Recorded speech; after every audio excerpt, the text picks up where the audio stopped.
안녕하세요. 낯 두꺼운 3명의 시고모들로부터 어머님을 지켜낸 30대 주부입니다.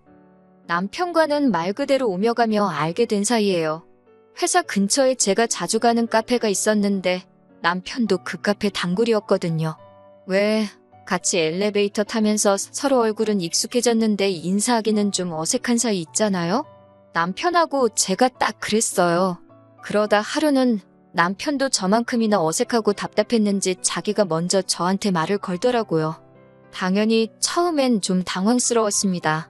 원래 제가 내성적인 성격이기도 하고 모르는 사람하고 말을 섞는 편이 아니었거든요. 그런데 내일이고 내일 모레고 보나마나 또 마주칠 텐데 남편을 무안하게 하는 것도 좋은 생각 같지는 않았고 그래서 저도 적당히 대꾸를 했네요. 그리고 그날을 계기로 이후로 저희는 마주칠 때면 서로 안부도 묻고 가벼운 대화도 나누다가 자연스럽게 밥 한 번 같이 먹는 사이가 되었고 반년쯤 지났을 땐 연인 사이로 발전했습니다. 여담이지만 저희가 사귀기 시작한 걸 알게 된 카페 사장님은 저희만큼이나 즐거워하시더라고요. 저희는 4년 가까운 시간을 만났어요. 길다면 긴 시간을 연인 사이로 지내는 동안 별의별 일을 다 겪긴 했지만 그래도 큰 다툼이나 헤어지네만에 하는 고비는 없었네요. 그리고 그 사이 어느덧 남편이나 저나 나이는 30대 중반을 향해 갔고 그래서 둘의 결혼이 당연하게 느껴지더라고요. 남편은 가을에 어느 날 저에게 프로포즈를 해왔고 저는 기쁜 마음으로 수락했습니다. 곧이어 저희는 양가 어른들과 주변 사람들의 큰 축복 속에서 부부의 연을 맺게 되었지요. 저희 결혼에 대해서 조금 더 이야기해보자면 일단 남편이나 저나 사회생활을 10년 가까이 했기에 모아둔 돈은 제법 있었어요. 남편의 경우 8천만 원의 현금과 대출이 남은 자동차 한 대가 있었고 저는 7천에 아버지가 주신 자동차가 있었지요. 한 집에 차가 2대나 필요할까 싶었지만 그렇다고 멀쩡한 차를 파는 것도 아까우니까 이건 각자 관리하기로 했어요. 집은 매매 대신 전세를 선택했는데 이유는 단순했습니다.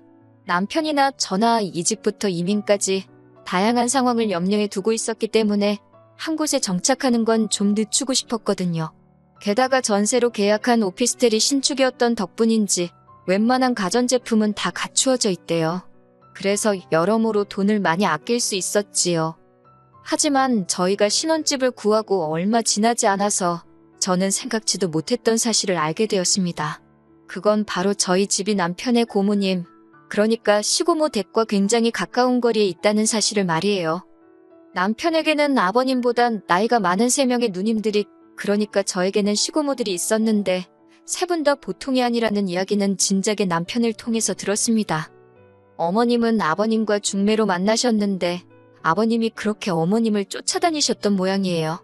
지금이야 저를 포함한 여자들이 싫으면 싫다 좋으면 좋다 소리도 하긴 하지만 예전에는 그것도 쉬운 일이 아니었잖아요. 그렇다 보니 어머님은 당신 의사 표현을 제대로 못하셨답니다. 거기다 어머님 의사와는 상관없이 어머님 부모님, 그러니까 시외조 부모님이시지요. 그분들은 아버님을 꽤나 마음에 들어 하셨던 모양이에요. 그래서 휘뚜루마뚜루 어머님 아버님이 결혼을 하게 되셨다고요. 그런데 결혼식을 올리고 나니까 시할머니 시집살이보다 시고모들 시집살이가 그렇게 후되더래요. 참고로 저는 이 이야기를 남편에게도 전해 듣고 어머님께도 지나가는 넋두리처럼 2번 들었네요. 특히 남편이 말하기를 자기가 좀 컸을 때는 어머님이 아픈 시할머님을 모시고 살게 되었는데 그렇게 3분의 시고모님이 번갈아가며 집을 드나들더랍니다. 말로는 자기들 어머니인 시할머니를 보러 오는 거였지만 아들인 남편이 느끼기에도 와서 어머님이 살림은 어떻게 하는지 막말로 시할머니한테 해코지는 안 하는지 그런 거 감시하러 드나드는 것 같았다나요. 아무튼 그래서인지 남편도 시고모들이라면 아주 치를 떨어요. 그런데 문제는 어머님께서는 시할머니까지 돌아가신 마당에도 시고모들 앞에서는 어쩐지 겁먹은 생쥐마냥 제대로 길을 펴지 못하시더라고요. 그리고 그 불똥은 저한테까지 튀었지요. 처음 시작은 연락 문제였습니다. 일단 남편은 외동이에요. 그래서 결혼 이야기가 나오면서 저에게 부탁하기를 딸 같은 며느리가 되어달랍니다. 저희 집에도 자기가 친아들처럼 잘하겠다면서요. 이게 대리효도를 해달라는 소리인가 싶어서 썩 기분 좋게 들리지는 않았지만 친정어머니에게 이야기하니 서로 잘하고 살자는 거 아니겠냐며 저더러 너무 심각하게 생각하지 말라셨습니다. 또 그 말을 듣고 보니 어머님과 잘 지내서 저한테 나쁠 것도 없잖아요. 그래서 알겠다 했고 정확히 바라는 게 뭐냐 하니 별건 아니고 이따금씩 어머님께 전화도 드리고 만나서 말동무 좀 해드리면 좋겠다고요. 솔직히 그때는 겁대가리가 없었다고 해야 하나. 그게 뭐 별거냐 싶어서 호기롭게 그러겠다 했어요. 그리고 실제로 신혼 초부터 일주일에 한두 번은 꼭 연락을 드렸습니다. 그런데 어머님께서는 그럴 때마다 시고모들에게도 전화를 드리라고 아주 신신당부를 하시더라고요. 하지만 솔직히 제가 세 분의 시고모들과 할 말이 뭐 얼마나 있겠어요? 특히 작은 시고모와 막내 시고모는 걸핏하며 앓는 소리를 하시니 저로서는 퍽이나 난감한 상황이었지요. 그래서 결국 하루는 어머님께 전화드리는 건 남편이 하는 게 좋겠다고, 저는 그분들에 대해서 잘 알지도 못해서 불편하고 어렵다고 솔직히 말씀드렸습니다. 그랬더니 어머님께서는 제가 어색하고 불편해도 시고모들은 집안의 높은 어른들이니 먼저 안부를 여쭙고 하는 게 저희 부모님 요감 먹게 하는 길이라대요. 뜬금없이 저희 부모님 어쩌고 하고 말이 나오니 기분이 정말 나쁘더라고요. 결국 제가 어머님께 설령 시고모들이 그런 일로 제 험담을 하시거든 어머님이 못하게 막아주셔야 하는 거 아니냐고 물었습니다. 그랬더니 어머님이 잠시 뭔가 생각하시는 듯 말씀을 멈추시더니 곧이어 그건 당신이 알아서 할 테니 일단 저는 제 도리에 맞게 행동하라대요. 솔직히 납득은 안 되었지만 그래도 이때는 적어도 제 편에 서주시긴 하시려나 보다 그렇게 믿고 알겠다 했어요. 하지만 얼마 후 정말 황당한 일을 겪게 되었습니다. 어머님께서 연락을 해오셨는데 워낙 늦은 저녁 시간이었던지라 저나 남편이나 순간 어머님 아버님께 무슨 일이라도 있는 줄 알고 깜짝 놀라 전화를 받았어요. 하지만 어머님이 꺼내신 말씀은 저희 예상을 완전히 빗나가 있었지요. 오늘이 큰 시고모 생신이라며 저희가 전화를 드렸는지 물으셨거든요.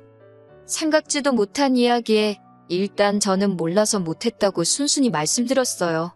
그러자 어머님이 큰 시고모 생일도 모르면 어쩌냐면 안처해 하셨고 저는 남편이 말해주지 않아서 몰랐다고 다시 한번 대답했네요. 그러자 어머님께서 하시는 말씀이 남편이 챙기는 건 챙기는 거고 제가 할 도리는 제가 알아서 해야 되는 법이라나요. 그러자 옆에서 듣고 있던 남편이 안 되겠다 싶었는지 무슨 그런 억지냐며 어머님과 제 전화 사이에 끼어들대요. 그리고는 어머님더러 앞으로 시고모에 관해서 하실 말씀이 있으면 괜한 며느리 잡지 말고 아들인 자기한테 하라더군요. 그러자 어머님께서는 남편더러 아내 편드는 건 팔불출이다. 별꼴을 다 보겠다 하시더니 지금이라도 전화드리랍니다. 그러면서 저더러 넌 남편 잘 만나 좋겠다고 한마디 쏘아붙이시대요.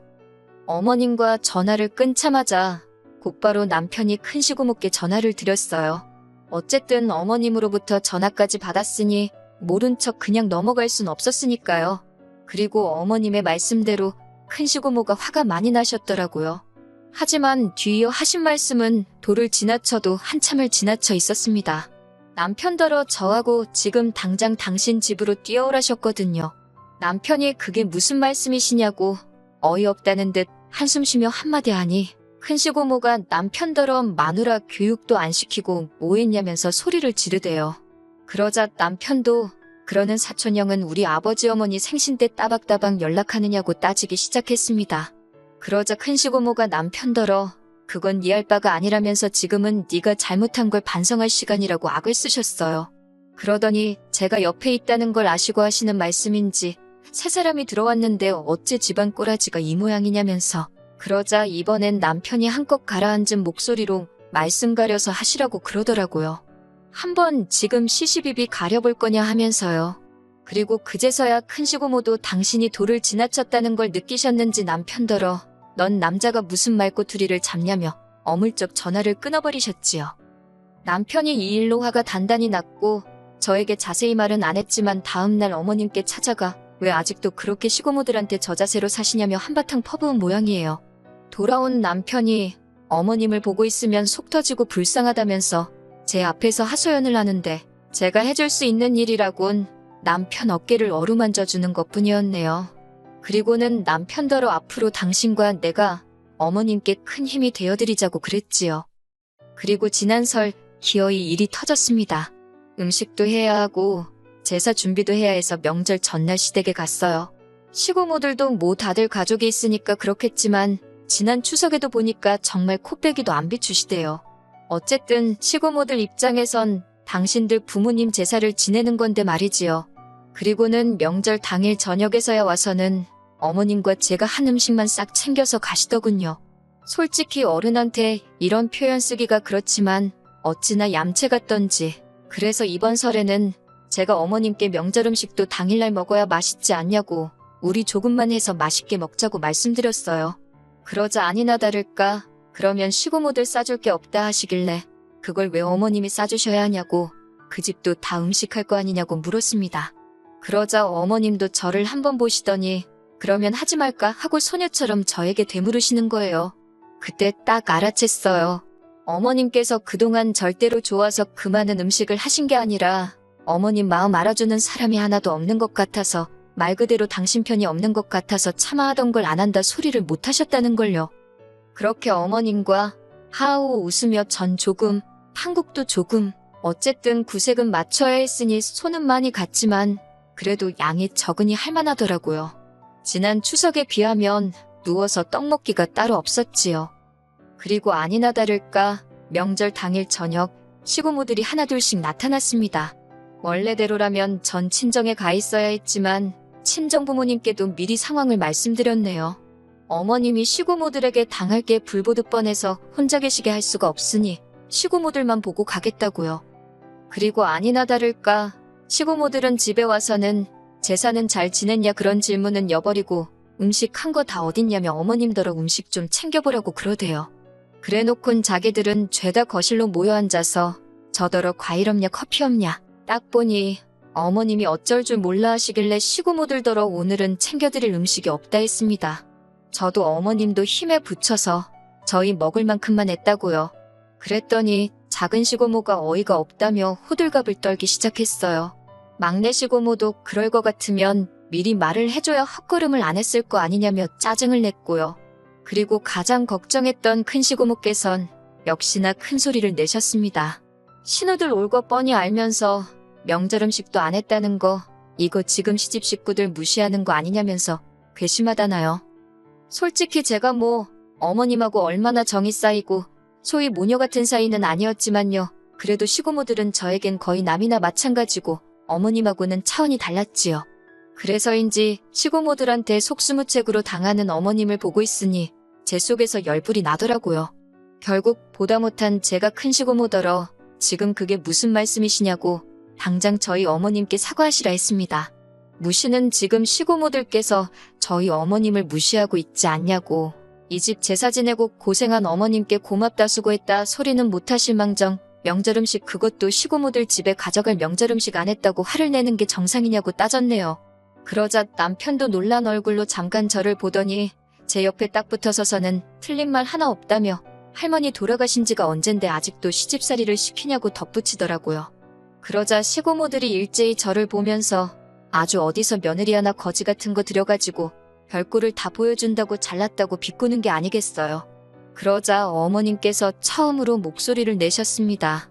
거지 같다니 그게 무슨 소리냐. 이제껏 이 집 구석에 나 생각해주는 사람은 하나 없다 싶었는데 지금 천군만마를 얻은 것처럼 힘이 난다 하시면서요. 그러더니 시고모들더러 앞으로 용건 없이 불쑥불쑥 집에 찾아오지 말라시대요. 어머님이 당신도 이제 겁날 거 없다고 이판사판이라나요? 이 모든 상황에서 사실 아버님이 보여주신 모습은 꽤나 실망스러웠습니다. 시고모들, 그러니까 아버님에게는 누나 셋이지요. 그 누나 셋을 어쩌지를 못하고 그렇다고 자기 와이프인 어머님 편도 제대로 못 들고 갈팡질팡 우왕좌왕 남편이 저런 모습을 안 닮아서 천만다행이다 싶더라니까요. 한편으론 아버님이 저 모양이니 어머님이 이날이 때까지 시고모들한테 당하고 사셨구나 싶고 아무튼 결과부터 말하자면 그 일을 계기로 어머님과 제 사이는 한결 돈독해졌습니다. 뭐 물론 며칠 지나지 않았으니 앞으로 저희 고부 사이에 또 어떤 일이 생길지는 장담할 수 없지만요. 시고모들은 이후로 연락은커녕 문자 한 통 없으세요. 제가 무서워서 안 하시는 게 아니라 괘씸해서 안 하시는 걸 거예요. 이유가 어찌됐건 저로서는 땡큐지요. 얼마나 편한지 모릅니다. 한편 그 일이 있고 얼마 후 남편과 술 한잔을 했었는데 남편이 저더러 자기가 딸 같은 며느리가 되어달라 소리를 해놓고 엄청 후회했었다고 고백하대요. 주변 사람들이 요새 그런 말을 누가 하냐면서 어지간히 면박을 줬던 모양이에요. 그런데 제가 정말 어머님 편에 서서 시고모드라고 맞서는 걸 보고는 자기가 정말 와이프 잘 얻었다 싶었다나 어쩐다나 그러면서 자기도 제가 했던 것만큼 앞으로 무슨 일이 있어도 장인 장모님께 잘해드리고 의지할 수 있는 사위가 되어드리겠답니다. 믿어봐야겠지요. 처음부터 믿음으로 시작한 부부 사이니까요.